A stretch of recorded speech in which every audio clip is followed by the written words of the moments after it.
solidarité, engagement, bénévolat, radio fidélité au cœur des assos.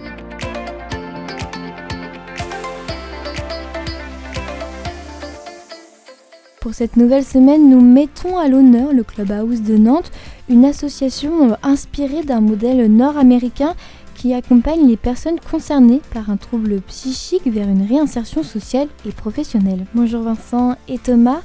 Bonjour. Bonjour. Vous êtes tous les deux membres du Clubhouse de Nantes. Comment vous avez connu cette association ?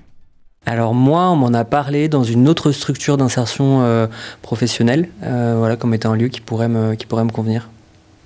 Moi, pareil, c'est une autre structure plutôt de santé qui m'en a parlé, une infirmière. En quelques phrases, est-ce que vous pouvez présenter le Clubhouse ? Oui, carrément. Le Clubhouse, en fait, c'est un modèle assez innovant d'accompagnement en santé mentale qui est né aux États-Unis. Et c'est un lieu, en fait, qui à la base est fait pour accompagner les personnes concernées par un trouble psychique, donc bipolarité, schizophrénie, anxiété, dépression ou autre, vers une réinsertion sociale et professionnelle. L'association a été créée en 2009 pour la création du premier club en 2011 à Paris.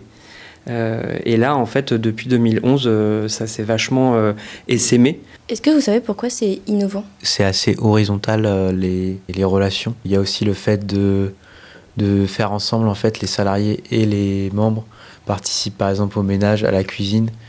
Donc, c'est assez... ça change d'un modèle où il y a des gens qui donnent des ordres et les autres exécutent. Donc, c'est assez... collectif, en fait, c'est ça qui est bien. En fait, il y a une vraie demande d'implication de chacune des membres en fonction de leurs possibilités et de leur envie, bien évidemment.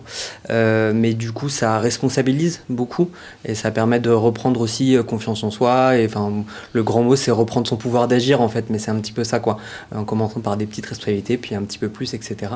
Il y a ce truc vraiment très participatif, quoi. Et vous, ça vous aide ? Ah bah moi je trouve ça exceptionnel, hein. C'est un type de modèle que je connais aussi en dehors de la santé mentale, dont je trouve qu'il est très efficace effectivement pour accompagner n'importe quel type de public en fait à acquérir plus d'autonomie et de pouvoir d'agir de façon générale, quel que soit le sujet. Et je le connaissais pas dans le domaine de l'insertion sociale et professionnelle, mais je trouve que ça marche hyper bien, ouais. Et moi c'est clairement la raison pour laquelle je suis ici et pas ailleurs, c'est parce que ça me parle beaucoup, ouais. Aussi en termes de valeurs, je trouve que c'est vraiment intéressant. Et toi, Thomas ? Ce qui est bien ici, c'est que on est assez libre. Donc si on veut partir, on peut partir. Et les horaires sont flexibles. Et il y a ce sentiment aussi d'être avec des gens qui ont vécu à peu près les mêmes expériences. Donc il y a une sorte de fraternité, d'échange et d'entraide aussi. Ça, je vais en parler après au niveau de la paire et danse. C'est le fait de s'entraider avec les mêmes problèmes et de s'entraider, en fait. C'est important pour vous d'en parler autour de vous et à plein de monde, comme la pièce de théâtre ou même aux élèves ? Ouais, carrément. Moi, je pense que ce qu'on pourrait appeler la psychophobie, c'est quelque chose qui clairement vient c'est un peu la double peine, quoi, quand on est en souffrance psychique. C'est-à-dire que déjà c'est difficile potentiellement, en fonction des gens, d'avoir un quotidien normal, etc. C'est difficile de s'insérer ou de rester inséré socialement, professionnellement. Et en fait, un des gros freins à ça, c'est le manque de connaissances, voire les préjugés qu'il peut y avoir autour.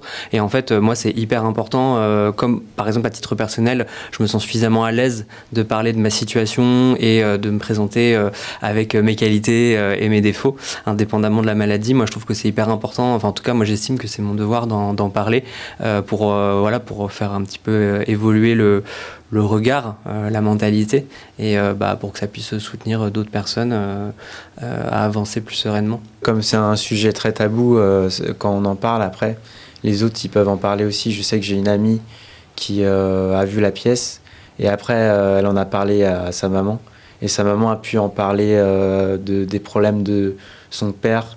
Mais c'est la première fois qu'elle a pu parler de ça avec sa mère.